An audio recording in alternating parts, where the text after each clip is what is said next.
নোয়াখালীতে সাম্প্রদায়িক সহিংসতার ঘটনাস্থলে সরকার দলীয় নেতারা, হামলায় জড়িত বিএনপি, দাবি আওয়ামী লীগের।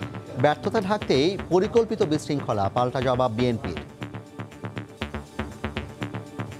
সাম্প্রদায়িক শক্তির অপকর্ম এবং বাংলাদেশে সাম্প্রদায়িক অপশক্তির নির্ভরযোগ্য ঠিকানা হচ্ছে বিএনপি।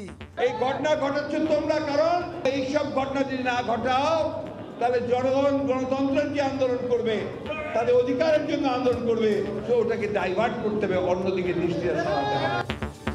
দেশের বিভিন্ন স্থানে সাম্প্রদায়িক হামলায় জড়িতদের বিচার দাবিতে চট্টগ্রামে বিক্ষোভ।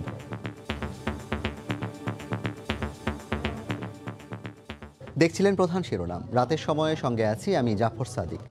এবার অন্যান্য শীর্ষ সংবাদ। মেট্রো রেলের প্রতিটি স্টেশন ঘিরে হবে মাল্টিপল হাব, যাওয়া যাবে দেশের যে কোনো প্রান্তে। উত্তরা মতিঝিল রুটে থাকবে 3টি স্টেশন প্লাজা।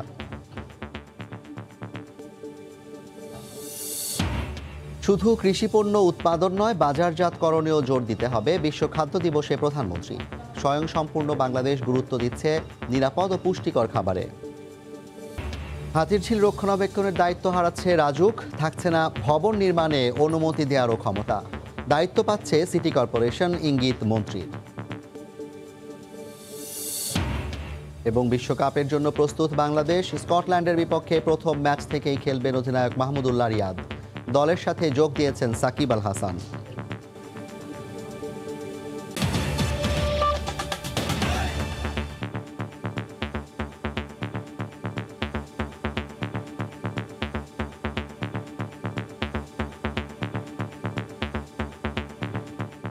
নোয়াখালীতে মন্দিরে হামলার ঘটনাস্থল পরিদর্শন করেছে আওয়ামী লীগ প্রতিনিধি দল। এ সময় ঘটনায় জড়িত কাউকে ছাড় দেওয়া হবে না বলে জানান তারা। এদিকে জঙ্গিবাদ উস্কে দিতেই মন্দিরে মন্দিরে বিএনপি হামলা চালিয়েছে বলে দাবি আওয়ামী লীগ নেতাদের। ভিডিও ফুটেজ দেখে সাম্প্রদায়িক হামলায় উস্কানিদাতাদেরও চিহ্নিত করা হচ্ছে বলে জানান তারা। গত কয়েকদিন ধরে সারা দেশে সাম্প্রদায়িক সহিংসতার ঘটনায় উদ্বিগ্ন সচেতন মহল। এ অবস্থায় শুক্রবার নোয়াখালীর চৌমুহনীতে হামলার ঘটনা ঘটে। এতে আতঙ্ক ছড়িয়ে পড়ে পুরো এলাকায়। ঘটনার পর শনিবার সকালে আওয়ামী লীগের একটি প্রতিনিধি দল নোয়াখালীতে ক্ষতিগ্রস্ত বাড়িঘর ও মন্দির পরিদর্শনে যান। আওয়ামী লীগের সাংগঠনিক সম্পাদক আবু সাইদ আল মাহমুদ স্বপন সহ 4 সদস্যের একটি দল সেখানে সবার খোঁজখবর নেন। হামলায় জড়িতদের আইনের আওতায় আনা হবে বলে জানায় প্রতিনিধি দল। যারা এই ঘটনার সঙ্গে সম্পৃক্ত ছিল প্রত্যেককেই খুঁজে বের করে আইনের আওতায় এনে দৃষ্টান্তমূলক শাস্তি দেওয়া হবে।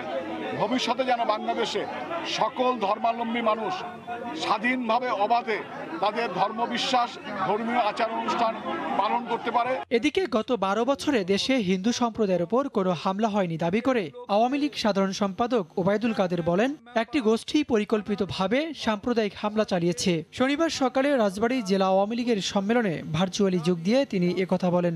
সাম্প্রদায়িক শক্তির অপকর্ম এবং বাংলাদেশে সাম্প্রদায়িক অপশক্তির নির্ভরযোগ্য ঠিকানা হচ্ছে বিএনপি।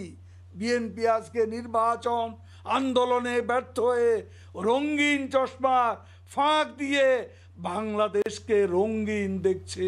এদিন বিকালে চট্টগ্রামের রাঙ্গুনিয়ায় ছাত্রলীগের এক অনুষ্ঠানে তথ্য ও সম্প্রচার মন্ত্রী ডক্টর হাসান মাহমুদ অভিযোগ করে বলেন, কুমিল্লা সহ সারা দেশে সাম্প্রদায়িক সম্প্রীতি নষ্টের পেছনে বিএনপি জামাত দায়ী। কুমিল্লায় যেই ঘটনা ঘটিয়ে সারা দেশে সাম্প্রদায়িক উস্কানি দেওয়া হয়েছে, এটির পিছনে রাজনৈতিক উদ্দেশ্য ছিল। এটির পিছনে বিএনপি জামাত সহ ধর্মান্ধ গোষ্ঠী যুক্ত। বিভিন্ন জায়গায় যারা সাম্প্রদায়িক হামলা চালিয়েছে ভিডিও ফুটেজ দেখে তাদের বিরুদ্ধে ব্যবস্থা নেওয়ার কথাও জানান মন্ত্রী। ওবায়দুল্লাহ মামুন, সময় সংবাদ, ঢাকা। ক্ষমতায় টিকে থাকতে নিজেদের ব্যর্থতার অনিয়ম ধামাচাপা দিতেই সরকার পরিকল্পিতভাবে সাম্প্রদায়িক বিশৃঙ্খলা সৃষ্টি করছে বলে মন্তব্য করেছেন বিএনপি নেতারা। সাম্প্রদায়িক সহিংসতায় যারা জড়িত তাদের দ্রুত খুঁজে বের করে বিচারের আওতায় আনার দাবিও জানান তারা। ঢাকা ও চট্টগ্রামে আলাদা আলোচনায় একথা বলেন বিএনপি মহাসচিব সহ কয়েকজন শীর্ষ নেতা।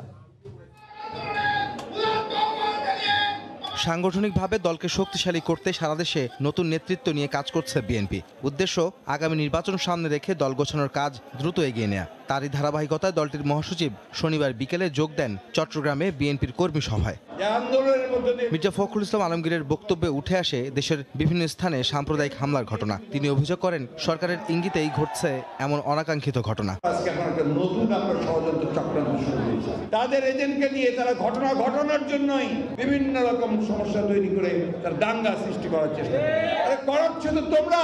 এই ঘটনা ঘটাচ্ছ তোমরা, কারণ তোমরা জানো এইসব ঘটনা যদি না ঘটাও তাহলে জনগণ গণতন্ত্রের যে আন্দোলন করবে, তাদের অধিকারের জন্য আন্দোলন করবে, তো ওটাকে ডাইভার্ট করতে হবে, অন্যদিকে দৃষ্টি সরাতে হবে।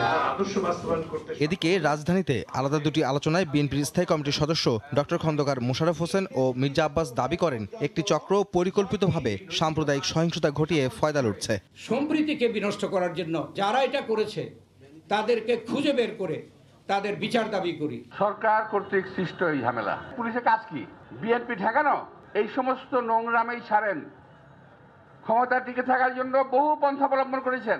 ষড়যন্ত্রকারীদের বিরুদ্ধে সবাইকে সচেতন হওয়ার পাশাপাশি সাম্প্রদায়িক সহিংসতা নিরসনে আইন শৃঙ্খলা বাহিনীকে আরও তৎপর হওয়ার আহ্বান জানান বিএনপি নেতারা। আহমেদ সালেহীন, সময় সংবাদ, ঢাকা। দেশের বিভিন্ন স্থানে সাম্প্রদায়িক হামলার প্রতিবাদে চট্টগ্রামে বিক্ষোভ মিছিল ও মানববন্ধন হয়েছে। এদিকে পরিকল্পিতভাবে ধর্মীয় সহিংসতা সৃষ্টি করে একটি মহল আন্তর্জাতিকভাবে দেশের ভাবমূর্তি ক্ষুণ্ণ করতে চায় বলে মন্তব্য করেছেন বাংলাদেশ হিন্দু বৌদ্ধ খ্রিস্টান ঐক্য পরিষদ। শনিবার বিকেলে শাহবাগে জাতীয় জাদুঘরের সামনে মানববন্ধন ও বিক্ষোভ মিছিলে অংশ নিতে জড়ো হন সাধারণ মানুষ সহ বাংলাদেশ পূজা উদযাপন পরিষদের শত শত নেতাকর্মী। এ সময় বক্তারা বলেন একটি মহল দেশকে অশান্ত করতেই এই ঘটনা ঘটিয়েছে। ঐক্যবদ্ধভাবে সাম্প্রদায়িক শক্তিকে পরাজিত করার প্রত্যয় ব্যক্ত করেন তারা। সমস্ত বাংলাদেশেই কোনো না কোনো জায়গায় এই ধরনের সাম্প্রদায়িক হামলা করা হয়েছে, যেটা বাংলাদেশের যে ঐতিহ্য তার উপর একটি বড় ধরনের আঘাত। একই দাবিতে চট্টগ্রাম প্রেস ক্লাবের সামনে মানববন্ধন করেন চট্টগ্রাম পূজা উদযাপন পরিষদের নেতাকর্মীরা। এই সময় বক্তারা শিগগিরই হামলাকারীদের চিহ্নিত করে শাস্তির আওতায় আনার দাবি জানান। এদিকে পরিকল্পিতভাবে ধর্মীয় সহিংসতা সৃষ্টি করে একটি মহল আন্তর্জাতিক পরিসরে দেশের ভাবমূর্তি ক্ষুণ্ণ করতেই এই ঘটনা ঘটিয়েছে বলে দাবি করেছেন বাংলাদেশ হিন্দু বৌদ্ধ খ্রিস্টান ঐক্য পরিষদের সাধারণ সম্পাদক অ্যাডভোকেট রানা দাশগুপ্ত। দাবি জানাচ্ছে যারা এই ধরনের ষড়যন্ত্র করলো, যারা ধর্মের দোহাই দিয়ে আরেক ধর্মের উপর আক্রমণ করলো, তাদেরকে অবিলম্বে গ্রেপ্তার করুন, তাদেরকে শাস্তি দিন। শাস্তি আমরা দৃশ্যমান দেখতে চাই। বিচ্ছিন্ন ঘটনা বলে আজ আর উড়িয়ে দেওয়ার কোনো সুযোগ বা অবকাশ নেই। একদিকে বাংলাদেশের ভাবমূর্তি আন্তর্জাতিক পরিসরে বিনষ্ট করা, অন্যদিকে অস্থিতিশীল পরিস্থিতি তৈরি করে মুক্তিযুদ্ধের চেতনার ধারায় অগ্রসরমান উন্নতিকে ব্যাহত করা। সাম্প্রদায়িক মহলের চক্রান্ত প্রতিরোধে সর্বস্তরের জনগণের ঐক্যবদ্ধ ভূমিকা পালনের আহ্বান জানান। এছাড়া কুমিল্লা, সিরাজগঞ্জ সহ দেশের বিভিন্ন জেলায় সাম্প্রদায়িক হামলার প্রতিবাদে বিক্ষোভ ও মানববন্ধন হয়েছে। সাদিয়া আফরিন, সময় সংবাদ। দেশে কৃষি উৎপাদন বাড়ানোর পাশাপাশি নিরাপদ পুষ্টি সমৃদ্ধ খাদ্য উৎপাদন ও বাজারজাতকরণ ব্যবস্থার উন্নয়নে সরকার জোর দিচ্ছে বলে জানিয়েছেন প্রধানমন্ত্রী শেখ হাসিনা। বিশ্ব খাদ্য দিবস উপলক্ষে আয়োজিত সেমিনারে ভার্চুয়ালি অংশ নিয়ে তিনি কথা বলেন। কৃষি গবেষণায় গুরুত্ব বাড়ানোর পাশাপাশি কোনোভাবেই যেন উৎপাদন ব্যাহত না হয় সেদিকে লক্ষ্য রাখার তাগিদ দেন সরকার প্রধান। বর্তমানে বাংলাদেশে মোট খাদ্যশস্য উৎপাদন বেড়ে দাঁড়িয়েছে 4,53,43,000 মেট্রিক টন। 2020-21 অর্থবছরে রেকর্ড পরিমাণ 2 কোটি টনেরও বেশি বোরো উৎপাদন হয়েছে, যা দেশের ইতিহাসে সর্বোচ্চ। ধান, চাল, সবজি এবং মাছ, মাংস, দুধ, ডিম সহ প্রয়োজনীয় খাদ্য উৎপাদনে বাংলাদেশ বিশ্বে এক অনন্য অবস্থানে রয়েছে। আমাদের কর্মই আমাদের ভবিষ্যৎ। ভালো উৎপাদনে ভালো পুষ্টি আর ভালো পরিবেশেই উন্নত জীবন, এই প্রতিপাদ্যে পালিত হচ্ছে বিশ্ব খাদ্য দিবস 2021। সকালে রাজধানীর হোটেল ইন্টারকন্টিনেন্টালে কৃষি মন্ত্রণালয় আয়োজিত আন্তর্জাতিক সেমিনারে প্রধান অতিথি হিসেবে গণভবন থেকে ভার্চুয়ালি অংশ নেন প্রধানমন্ত্রী শেখ হাসিনা। জানান, খাদ্য নিয়ে আগামী 2100 সাল পর্যন্ত সরকারের পরিকল্পনার কথা। আমরা সেই 96 সালে কৃষি নীতি, 1999 নতুন কৃষি সম্প্রসারণ নীতি, 1996 প্রথম করি, এরপর কৃষি নীতি 1999 প্রণয়ন করি এবং গবেষণার জন্য আমরা বিভিন্ন উদ্যোগ নিই। 2021 থেকে 2041 যে প্রেক্ষিত পরিকল্পনা আমরা প্রণয়ন করেছি সেখানে এই বিষয়গুলি অত্যন্ত গুরুত্ব পেয়েছে, যার জন্য ডেল্টা প্ল্যান 2100 আমরা প্রণয়ন করেছি। যেন আমাদের খাদ্য উৎপাদন কোনো মতেই যেন বাধাগ্রস্ত না হয়। কৃষি উৎপাদন বাড়ানোর পাশাপাশি পুষ্টি সমৃদ্ধ খাদ্য উৎপাদন এবং বাজারজাতকরণ ব্যবস্থার উন্নয়নে জোর দেওয়ার কথা বলেন সরকার প্রধান। নিরাপদ খাদ্য উৎপাদন ও পুষ্টি চাহিদাপূর্ণ সবাইকে সচেতন থাকার জন্য আহ্বান জানাই। আরেকটা কথা মনে রাখতে হবে যে আমাদের খাদ্য অপচয়টা কমাতে হবে, অপচয় যেন না হয়। শুধু উৎপাদন বাড়ালে হবে না, সাথে সাথে আমাদের বাজারজাত করাটা এটার দিকে দৃষ্টি দিতে হবে। দেশের মানুষের ভাগ্য উন্নয়নে কৃষি উৎপাদন সহ সরকারের উন্নয়ন কর্মকাণ্ড কোনোভাবেই যেন বাধাগ্রস্ত না হয় সেজন্য তৎপর থাকার তাগিদ দেন প্রধানমন্ত্রী। প্রসূন আশিস, সময় সংবাদ, ঢাকা। স্বপ্নবনে এগিয়ে চলছে মেট্রো রেলের লাইন। প্রতিটি স্টেশন ঘিরে থাকবে মাল্টিপল হাব, যেখান থেকে যাওয়া যাবে দেশের যে কোনো প্রান্তে। উত্তরা থেকে মতিঝিল রুটে হবে 3টি স্টেশন প্লাজা। পাশাপাশি ফার্মগেটেও একটি স্টেশন প্লাজা তৈরির পরিকল্পনা করেছে কর্তৃপক্ষ। স্বপ্ন বুনে এগিয়ে চলছে মেট্রো রেলের লাইন। সেই স্বপ্ন এগিয়েছ বহুদূর। এরই মধ্যে একাধিকবার হয়েছে প্রথম 3টি স্টেশনের ট্রায়াল রান। লাইন 6-এর আওতায় মেট্রো রেল চলবে উত্তরা থেকে মতিঝিল পর্যন্ত। সেই পথ বাড়িয়ে এখন কমলাপুরে নেওয়া হয়েছে। এত গেল লাইন 6-এর কাজ। অপরদিকে চলছে লাইন 5-এর কাজ। উড়াল পাতাল মিলিয়ে এই রুটে হেমায়েতপুর থেকে শুরু হয়ে ভাটারায় গিয়ে মিলবে। সেই সঙ্গে মেট্রো রেলের বাকি রুটগুলোর পরিকল্পনাও এগিয়ে চলছে সমান তালে। কর্তৃপক্ষ বলছে প্রতিটি লাইনই হবে একটি করে মাল্টিপল হাব, যা আশপাশের প্রতিটি রুটে যুক্ত করবে এই স্টেশনের সঙ্গে। এসব স্টেশনে নেমে কেবল রাজধানীর যে কোনো প্রান্তেই নয়, ঢাকার বাইরের যে কোনো জায়গায় যাবার পথ মিলবে। আর লাইন 6-এর হাব হচ্ছে উত্তরা সেন্টার। থাকবে 3টি স্টেশন প্লাজা, সেই সঙ্গে যুক্ত হবে ফার্মগেটও। প্রতিটা লাইনে আমাদের পরিকল্পনা আছে ন্যূনতম একটা করে টিওডি করব। এমআরটি লাইন 6-এর যে টিওডি সেটা আমরা নির্ধারণ করেছি। সেটা হলো উত্তরা যে সেন্টার স্টেশন আছে তার সেন্টার স্টেশনের পাশে আমাদের ফার্মগেট একটা হাবের মতো, ট্রান্সপোর্ট হাবের মতো। এছাড়া প্রতিটি স্টেশনের ওঠানামার স্বাচ্ছন্দ্য নিশ্চিত করতে বাড়ানো হচ্ছে স্টেশনের পরিধিও। এমআরটি লাইন স্টেশন গুলো আছে এবং সেখানে যে এক্সিট এন্ট্রি গুলো আছে, সিঁড়ি, লিফট, এসকেলেটর, সেই জায়গাগুলোতে যে স্বাচ্ছন্দ্যে যে যাতায়াত করতে পারে, সেই জন্য আমরা স্টেশনের এই মাথা থেকে শেষ মাথা পর্যন্ত সুন্দরভাবে একটা স্ট্যান্ডার্ড ফুটপথ আমরা করে দিব। আনুষ্ঠানিকভাবে চালুর আগে প্রতিটি ট্রেনকে বেশ কয়েক ধাপে ট্রায়াল রানে অংশ নিতে হবে। কদিন আগেই ভায়াডাক্টে উঠেছে দেশের প্রথম মেট্রো রেল, আর তাতেই স্বস্তির খোরাক জুগিয়েছে এই রাজধানীবাসীর। অন্তত চোখের সামনে দৃশ্যমান হলো এর অনেকটা অগ্রগতি। এর পরবর্তী ধাপে অর্থাৎ এই ট্রায়াল রানকে আগারগাঁও পর্যন্ত এগিয়ে নিতে এখন সেই প্রস্তুতিতে ব্যস্ত মেট্রো রেল কর্তৃপক্ষ। রাশেদ লিমন, সময় সংবাদ, ঢাকা। মেট্রো রেল কার্যক্রমের অগ্রগতি এবং সার্বিক বিষয়ে আলোচনা করতে স্টুডিওতে আছেন সহকর্মী রাশেদ লিমন। যাচ্ছি তার কাছে। লিমন, আপনাকে স্বাগত জানাচ্ছি। লিমন, আপনার প্রতিবেদনটিতে যেমনটি দেখলাম যে আপনি এখানে বলছেন যে মেট্রো 6-এর কথা, তার মানে এর আগে আরও 5টি এমআরটি কিংবা মেট্রো লাইন আছে, সে বিষয়ে এবং পাশাপাশি মেট্রো 6-এর কি অবস্থা আমাদেরকে যদি একটু জানাতেন।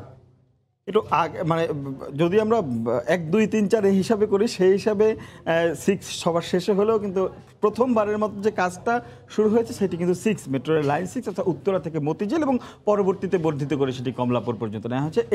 এটির অগ্রগতি আসলে এখন কাগজে কলমে ধরে বোঝানোর মতো কিছু নয়, কারণ রাজধানীবাসী কিন্তু এখন লাইন 6-এর যে অগ্রগতি সেটি কিন্তু একদম চোখের সামনেই দেখতে পাচ্ছে। বিশেষ করে যখন আমরা রিপোর্টটিতেও যে বিষয়টি দেখছিলাম যে যখনই যে ট্রায়াল রানটা শুরু হলো ভায়াডাক্টের উপরে, তখন আসলে রাজধানীবাসীর যে দীর্ঘদিনের স্বপ্ন সেটি যেন তারা আসলে চোখের সামনে দেখতে পাচ্ছে। সেই উচ্ছ্বাস কিন্তু আমরা এখনও দেখি। এবং দ্বিতীয় দফায় কিন্তু আরও একবার ট্রায়াল রান হয়েছে এবং প্রতিটি কিন্তু ট্রেনে কিন্তু 3 দফা করে আসলে এই ট্রায়াল রান হবে।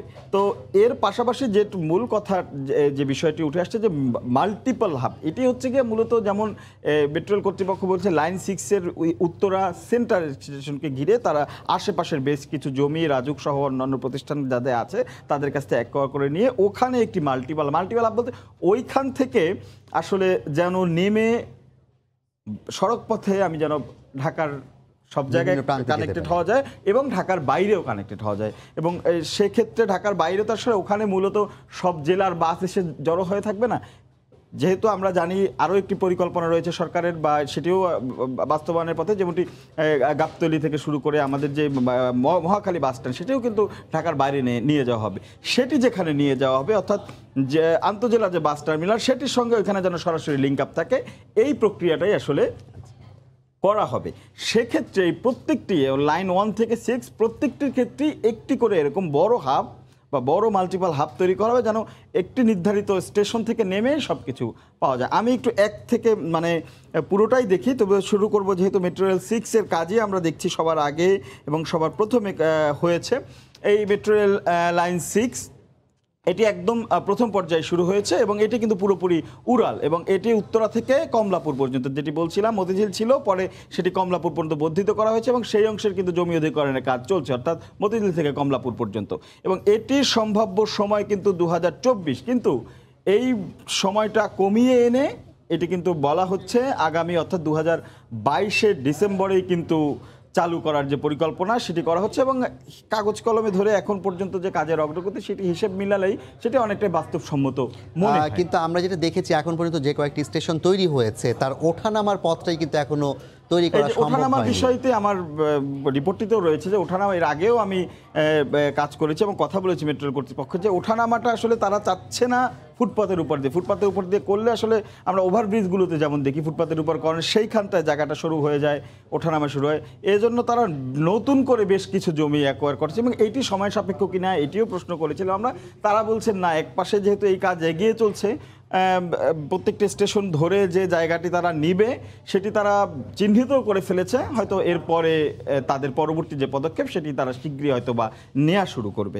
এবং আমরা যদি দেখি এমআরটি লাইন 1 যেটি এটির যে অবস্থা সেটি যদি দেখি, এই এমআরটি লাইন 1 এটি দ্বিতীয় পর্যায়ে শুরু হবে এবং এরও কিন্তু কিছু কিছু কাজের মধ্যে শুরু হয়ে গেছে, অর্থাৎ জমি অধিগ্রহণ, ম্যাপ পরিকল্পনা, এইগুলো কাজ কিন্তু হয়ে গেছে। এবং এটি কিন্তু উড়াল এবং পাতাল দুটি মিলিয়েই হবে এবং এই রুটটি হবে দুইটি রুট, একটি হবে বিমানবন্দর থেকে কমলাপুর এবং আরেকটি বিমানবন্দর থেকে পূর্বাচল, এবং পূর্বাচলের শেষ মাথায় গিয়ে যাবে এবং এটি 2026 সাল নাগাদ শেষ হবে। এবং এই যে একটা জিনিস যে হাবের কথা বলছিলাম, দুটোরই কিন্তু শুরু হবে বিমানবন্দর থেকে।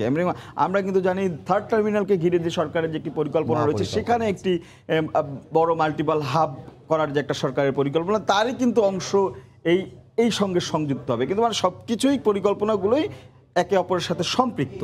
এবং এরপর যদি আমরা দেখি এমআরটি লাইন 5-এরও কিন্তু দুটি ফেজ, একটি নর্দার্ন একটি সাউথ।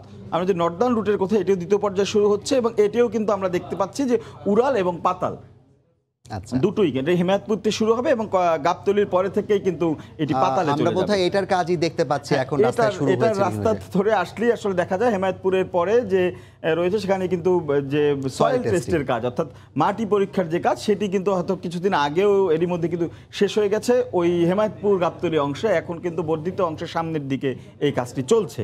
এবং এরপরে যদি বলি আমরা এমআরটি লাইন 5-এর সাউদার্ন রুট আরেকটি রুট, সেটিও কিন্তু এই একটু পরে শুরু হবে, অর্থাৎ এর পরের ধাপে, অর্থাৎ তৃতীয় পর্যায়ের কাজ। এবং এটিও যেটি বলছিলাম যে গাবতলীর পর থেকেই কিন্তু এটি পাতালে চলে যাবে এবং এটি গাবতলী হয়ে দাসের কান্দিতে, আফতাবনগরের পরে ওই পাশে গিয়ে একদম ঢাকার ওই মাথায় গিয়ে কিন্তু এটি শেষ হবে। এবং এটির যে সম্ভাব্য ব্যাপ্তি, মানে সম্ভাব্য যে সময়কাল সমাপ্তির, সেটি কিন্তু 2030 সাল।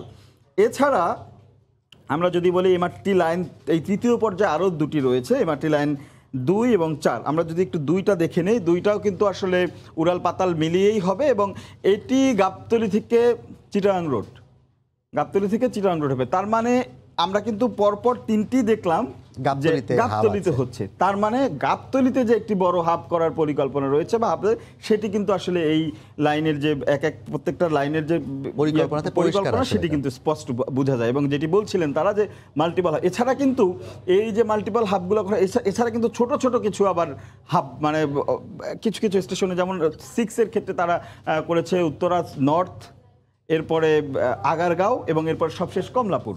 এর পাশাপাশি যেহেতু ফার্মগেটকে ঘিরে কিন্তু রাজধানীবাসীর একটি বড় একটা কর্মযজ্ঞ, কাজে ফার্মগেটকেও ঘিরে একটি ছোট একটি হাব করা যায় কিনা এটিও তাদের কিন্তু পরিকল্পনা রয়েছে। এবং সবশেষ যদি বলি 4 এই চারটি কিন্তু আবার এই লাইন 6-এর মতোই পুরোপুরি উড়াল হবে এবং এটি কিন্তু কমলাপুর থেকে নারায়ণগঞ্জের রেল প্ল্যাটফর্ম রয়েছে একদম ওইখানে গিয়ে পড়বে, মানে এটাও কিন্তু একদম বলা যায় ঢাকার বাইরে গিয়ে জাস্ট এটা যেমন এইগুলো যেমন হেমায়তপুর থেকে শুরু হয়েছে, এটাও জাস্ট ঢাকার বাইরে গিয়ে নিবে এবং এটি সম্ভাব্য কাল 2030। সেক্ষেত্রে আমরা যদি একটু হিসেবটা মিলাই যে আমাদের এই মেট্রো রেলটা 2022 বা খুব বেশি হলে 23-এর মাঝামাঝি নাগাদ শুরু হতে পারবে। এরপরে যে সম্ভাব্যগুলো আছে 26, 28, 30, এখন পর্যন্ত যেভাবে কাজ শুরু হয়েছে বা প্রথমটি সম্পন্ন হলে কিন্তু একটি বড় অভিজ্ঞতা অর্জন হবে। এই সব কিছু মিলে আমরা যদি বলতে পারি যে সরকারের যে পরিকল্পনা রয়েছে 2030 সাল নাগাদ বাংলাদেশের মানে রাজধানীর যে যানজট নিরসনে সরকারের যে পরিকল্পনা এবং এরকে ঘিরে যে মাল্টিপল যে এই পরিকল্পনা নেওয়া হয়েছে মেট্রো রেলের, সেটি আসলে 2030 সাল নাগাদ হয়তো বা বাস্তবায়ন হবে। অনেক ধন্যবাদ রাশেদ আপনাকে। আমাদেরও প্রত্যাশা 2030-এর পর হয়তো আমরা একটা সত্যিকারের মেগা সিটি ঢাকাকে আমরা দেখতে পারবো মেট্রো রেলের মাধ্যমে। আমাদের সঙ্গে যুক্ত হয়েছিলেন রিপোর্টার রাশেদ লিমন, জানাচ্ছিলেন যে এমআরটি লাইন 6 এবং একই সাথে তার পাশাপাশি যে অন্যান্য যে 5টি এমআরটি প্রকল্প আছে সেই বিষয়ে বিস্তারিত। এই মুহূর্তে ওমানের মাস্কাটের আল আমিরাত স্টেডিয়ামে আছেন রিপোর্টার সাজিদ মুস্তাহিদ। বাংলাদেশ দলের বিষয়ে বিস্তারিত জানতে সরাসরি যাচ্ছি তার কাছে। সাজিদ, বাংলাদেশ আগামীকাল বিশ্বকাপ মিশন শুরু করতে যাচ্ছে স্কটল্যান্ডের বিপক্ষে ম্যাচ দিয়ে। এর মধ্যে কিন্তু মাহমুদুল্লাহ রিয়াদ প্রেস কনফারেন্সে কথা বলেছেন। তিনি জানিয়েছেন যে আসলে বাংলাদেশ ইতিবাচক একটা মনোভাব নিয়ে বাংলাদেশ এই বিশ্বকাপ শুরু করতে চায়। এই মুহূর্তে আমার সঙ্গে আছেন বাংলাদেশ ক্রিকেট বোর্ডের cricket operations chairman Akram Khan. তার কাছে আসলে আমরা জানবো বাংলাদেশের প্রত্যাশা বা বাংলাদেশের ওয়ার্ল্ড কাপ মিশন নিয়ে। একটা আমি প্রথমে জানতে চাইবো, বাংলাদেশ দুটো ম্যাচ হেরে শুরু করছে, আসলে এটা কি সেটব্যাক নাকি এটা আসলে মূল পর্বে বাংলাদেশ ভালো করবে, মানে কি প্রত্যাশা করছেন আপনারা? না, এটা একদিক দিয়ে মনে করেন প্র্যাকটিস ম্যাচের জিনিসটাই এরকম যে আপনি কেমন কি অবস্থা আছেন। সো আমরা তার আগে কিন্তু ওভার কনফিডেন্ট ছিলাম। সো আপনার ম্যাচের আগে যে এরকম একটা, যেহেতু টি-20 কিন্তু আপনার কনসিস্টেন্সি অলওয়েজ থাকে না। সো এটা একটা আমি মনে করি একদিক দিয়ে ভালো হয়েছে যে আমাদের বাংলাদেশ দল একটা অ্যালার্ট হয়েছে যে আপনার যে আমরা ম্যাচটা হারতেও পারি। সো সেই দিক দিয়ে এবং আমাদের ফুল স্ট্রেংথও নিয়ে আমরা খেলি নেই, এটাও একটা পয়েন্ট আছে। বাট তারপরও টি-20-তে কোনো দলকে কিন্তু আমরা ছোটোভাবে নিই না এবং আশা করছি কালকে আমরা পুরো স্ট্রেংথ নিয়ে নামছি। যেমন সাকিব ব্যাক করেছে, আপনার সাইফুদ্দিনের যে প্রবলেম ছিল সেখান থেকে সে রিকভারি করেছে, আপনার রিয়াদুল্লাহ ব্যাটিং করছে। সো ইনশাল্লাহ আশা করছি কালকে সবাই খেলবে এবং আমাদের যেভাবে আমরা নিউজিল্যান্ড এবং অস্ট্রেলিয়ার সাথে যেভাবে আমরা খেলছি বোলিং ব্যাটিং ফিল্ডিং, বিশেষ করে ব্যাটিংটাও তো ভালো হয়নি, বাট বোলিং এবং ফিল্ডিং যেরকম করেছে আল্লাহর মতো ওরকম রিদমে চলে আসলে আমরা ইনশাল্লাহ আমাদের জন্য ম্যাচগুলো সহজ হবে। আরেকটা জানতে চাই, স্কটল্যান্ড আসলে কত বড় থ্রেট হতে পারে বাংলাদেশের জন্য? মানে তারা টানা এই মাঠে অনেকগুলো ম্যাচ খেলেছে, গত এক মাসে তারা 10টি আন্তর্জাতিক বা ওভারঅল ম্যাচ খেলে কিন্তু তারা মাঠে নামবে, বা কত বড় থ্রেট হতে পারে বাংলাদেশের জন্য? না, আপনারা ওরা যেরকম এখানে খেলেছে আমরাও কিন্তু আপনার বিশ্বের ভালো ভালো দলের সাথে আমাদের দেশে খেলেছি এবং আমরা কিন্তু এখানে 7 দিন আগে চলে আসছি কন্ডিশনের জন্য অ্যাডজাস্ট হওয়ার জন্য। সো আমি মনে করি যে আপনার খুব ভালো একটা কন্ডিশন আছে বাংলাদেশ দল এবং এখানের কন্ডিশনের সাথেও অ্যাডজাস্ট করেছে। সো টি-20-তে আসলে আপনি কেউকে একদম হালকাভাবে নিতে পারবেন না, আবার একদম যে কেউকে যে হারাতে পারবেন না সেই জিনিসটাও আপনার মাথায় থাকা উচিত না। বাট আমার কাছে যে আমাদেরকে স্টেপ বাই স্টেপ যেতে হবে। আশা করছি যে প্রত্যেকটা পার্ট যদি আমরা ভালো করি, specially fielding is very important, fielding bowling এবং ব্যাটিং যদি আমরা ভালোভাবে করতে পারি ইনশাল্লাহ আমাদের আল্লাহর মতো আমরা জিতবো। আকরাম ভাই, আপনাকে অসংখ্য ধন্যবাদ। আমাদেরও প্রত্যাশা বাংলাদেশ 3 ডিপার্টমেন্টে ভালো করে ভালো একটা স্টার্ট করবে। আপনাকে ধন্যবাদ জানাচ্ছি। দর্শক, আমরা তখন কথা বলছিলাম, আমাদের সঙ্গে ছিলেন বাংলাদেশ ক্রিকেট বোর্ডের cricket operations chairman Akram Khan, যেটা তিনি জানাচ্ছিলেন যে আসলে বাংলাদেশ দল এখন ফুল স্ট্রেংথের দল বলা যাচ্ছে, কারণ মাহমুদুল্লাহ কিন্তু আজ যে চোট নিয়ে সমস্যা ছিল সেটা কিন্তু মোটামুটি বলা যায় যে উতরে গেছেন, তিনি আজ ব্যাটিং অনুশীলন করছেন, সাকিব ফিরেছেন। তো ফুল স্ট্রেংথ স্কোয়াড নিয়ে বাংলাদেশ ভালো কিছু করবে এমনটাই প্রত্যাশা করছি। তো আমার কাছে এই ছিল সবশেষ। ফিরছে জাফর আপনার কাছে। ওমানের মাস্কাট থেকে আমাদের সঙ্গে যুক্ত হয়েছেন রিপোর্টার সাজিদ মুস্তাহিদ। আল আমিরাত স্টেডিয়াম প্রাঙ্গণ থেকে তিনি জানাচ্ছিলেন বাংলাদেশ দল যে কালকে ফার্স্ট ম্যাচটি খেলবে বিশ্বকাপে সেই বিষয়ে বিস্তারিত। রাজধানীর হাতিরঝিল রক্ষণাবেক্ষণের দায়িত্ব থেকে সরিয়ে দেওয়া হচ্ছে রাজধানী উন্নয়ন কর্তৃপক্ষ রাজুককে। সংস্থাটির কাছে থাকছে না আবাসিক কিংবা বাণিজ্যিক ভবন নির্মাণে অনুমতি দেওয়ার ক্ষমতাও। ডিসেম্বরের মধ্যে এই দায়িত্ব দেওয়া হচ্ছে সিটি কর্পোরেশনের হাতে। আর হাতিরঝিলের রক্ষণাবেক্ষণের দায়িত্ব কার কাছে যাচ্ছে সে বিষয়ে দ্রুত সিদ্ধান্ত নেওয়া হবে বলে জানিয়েছেন স্থানীয় সরকার মন্ত্রী। রাজধানীর জলাবদ্ধতা নিরসন, পয় নিষ্কাশন ও যানজট দূর করতে 2013 সালে চালু করা হয় দৃষ্টিনন্দন হাতিরঝিল প্রকল্প। অল্প সময়ে নগরবাসীর কাছে বিনোদনের অন্যতম প্রাণকেন্দ্র হয়ে ওঠে এই ঝিল। তবে যথাযথ রক্ষণাবেক্ষণের অভাবে আবর্জনা ও বর্জ্যে হাতিরঝিলের কালচে পানি ছড়াচ্ছে দুর্গন্ধ, নষ্ট হচ্ছে পরিবেশ। আমরা যদি দেখি আজকে হাতির ঝিল, এখানে কিন্তু কোনো মাছ কিন্তু আমি ছাড়তে পারি নাই। মৎস্য অধিদপ্তরের সাথে যখন কথা বলেছি, আমি বলছি আমার এত সুন্দর লেক আছে, মাছ ছেড়ে দিই আমরা। বললো স্যার এখানে মাছ ছাড়লে কোনো মাছ আর বাঁচবে না। 302 একর আয়তন বিশিষ্ট হাতিরঝিল ঢাকা উত্তর সিটি কর্পোরেশন এলাকায় অবস্থিত। জলাবদ্ধতা নিরসনে গুরুত্বপূর্ণ এই ঝিলের দায়িত্ব নিতে এর আগে প্রকাশ্যে ঘোষণা দিয়েছিল উত্তর সিটি কর্পোরেশন। এ অবস্থায় শনিবার রাজধানীর একটি হোটেলে এক অনুষ্ঠানে হাতিরঝিলের রক্ষণাবেক্ষণ নিয়ে অসন্তোষ প্রকাশ করেন স্থানীয় সরকার মন্ত্রী। এ সময় হাতিরঝিলের দায়িত্ব থেকে রাজুককে সরানোর কথা জানান তিনি। আসার সময় আমি পানির যে কালার দেখলাম, আমাকে আমার ড্রাইভার বললো যে স্যার এখানে বাতাস দেওয়া হয়, might be there is oxygen আর সাপ্লাই, কিন্তু এই অক্সিজেন দিয়ে তো আপনার এই সমস্ত স্লাসকে পরিষ্কার করতে পারবেন না। এখন আমি এটা নিয়ে আমরা আশা করি ইনশাল্লাহ কিছুদিনের মধ্যে আমি বসবো, এটা এভাবে হতে পারে না এবং যারা যে কাজ করার দরকার তাদের কাছে সেই কাজ করতে হবে। অনুষ্ঠানে ঢাকা দক্ষিণ সিটির মেয়র দাবি করেন রাজুক যথাযথ যাচাই বাছাই ছাড়া ভবন নির্মাণে অনুমতি দেয় বর্তমানে রাজধানীর 90% ভবনেই সেপটিক ট্যাঙ্ক নেই। এ অবস্থায় ভবন নির্মাণে অনুমতি দেওয়ার ক্ষমতা এবছরই সিটি কর্পোরেশনের হাতে আসছে বলে জানান তিনি। আমরা একটি নীতিমালা প্রণয়ন করে মন্ত্রণালয় প্রেরণ করেছি, মন্ত্রণালয় সেটা পর্যালোচনা করছে। আমি আশাবাদী যে ডিসেম্বরের আগেই হয়তোবা আমরা সেটা পেয়ে যাব। পেয়ে গেলে আগামী বছর থেকে আমরা সেই কার্যক্রমটা বাস্তবায়ন করব। অনুষ্ঠানে রাজধানী ঢাকার দুর্বল পয় নিষ্কাশন ব্যবস্থার জন্য ঢাকা ওয়াসার কড়া সমালোচনা করেন দুই মেয়র। শুভ খান, সময় সংবাদ, ঢাকা।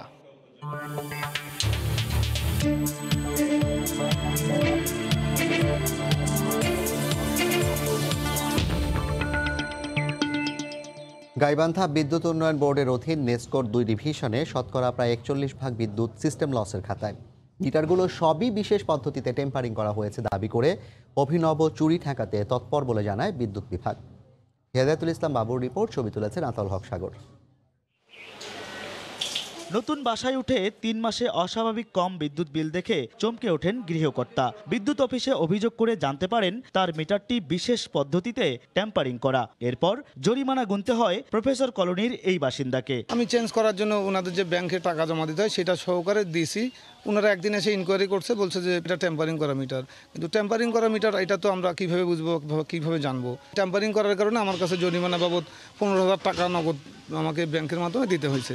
এই মিটারগুলো সবই বিশেষ পদ্ধতি অবলম্বন করে ট্যাম্পারিং করা। গেল কয়েক মাসের অভিযানে এমন মিটারের স্তূপ জমেছে গাইবান্ধা বিদ্যুৎ উন্নয়ন বোর্ড নেসকোর ডিভিশন 1 ও 2 এর কার্যালয়ে। কর্তৃপক্ষের দাবি, বিদ্যুৎ বিভাগের বাইরের অসৎ ইলেকট্রিশিয়ানদের সাহায্যে অভিনব কায়দায় ঘটছে বিদ্যুৎ চুরির এসব ঘটনা। অনেক মিটার টেম্পারিং আমরা পাইছি এবং এটাকে আমরা ধরে নিয়ম অনুসারে ব্যবস্থা নেওয়া হয়েছে আর কি। তো এটা চলমান প্রক্রিয়া এবং এটা চলতেছে আর কি। বিদ্যুৎ চুরি ঠেকাতে জনসচেতনতা সৃষ্টির প্রতি জোর দিলেন বিদ্যুৎ উন্নয়ন বোর্ডের অপর প্রকৌশলী। আমি মনে করি জনগণের মধ্যে সচেতনতা, আমি বারবারই বলছি, আমাদেরকে ছড়িয়ে দিতে হবে এবং এটা কিন্তু তার একটা জীবনের ঝুঁকিও থাকে। বিদ্যুৎ উন্নয়ন বোর্ডের প্রতিষ্ঠান নেসকোর ডিভিশন 1 এ সিস্টেম লস শতকরা 22 এবং ডিভিশন 2 এ সিস্টেম লসের পরিমাণ 18.69 ভাগ। হেদায়েতুল ইসলাম বাবু, সময় সংবাদ, গাইবান্ধা। এ পর্যায়ের শীর্ষ সংবাদ জানিয়ে দিচ্ছি আরেকবার। নোয়াখালীতে সাম্প্রদায়িক সহিংসতার ঘটনাস্থলে আওয়ামী লীগ নেতারা জড়িত, বিএনপি দাবি ওবায়দুল কাদেরের। ব্যর্থতা ঢাকতেই পরিকল্পিত বিশৃঙ্খলা, পাল্টা জবাব বিএনপির। বিভিন্ন স্থানে সাম্প্রদায়িক হামলার প্রতিবাদে বিক্ষোভ, দেশের ভাবমূর্তি ক্ষুণ্ণ করতে বিশৃঙ্খলা, বিচার দাবি হিন্দু বৌদ্ধ খ্রিস্টান ঐক্য পরিষদের। এবং মেট্রো রেলের প্রতিটি স্টেশন ঘিরে হবে মাল্টিপল হাব, যাওয়া যাবে দেশের যে কোনো প্রান্তে। উত্তরা মতিঝিল রুটে থাকবে 3টি স্টেশন প্লাজা।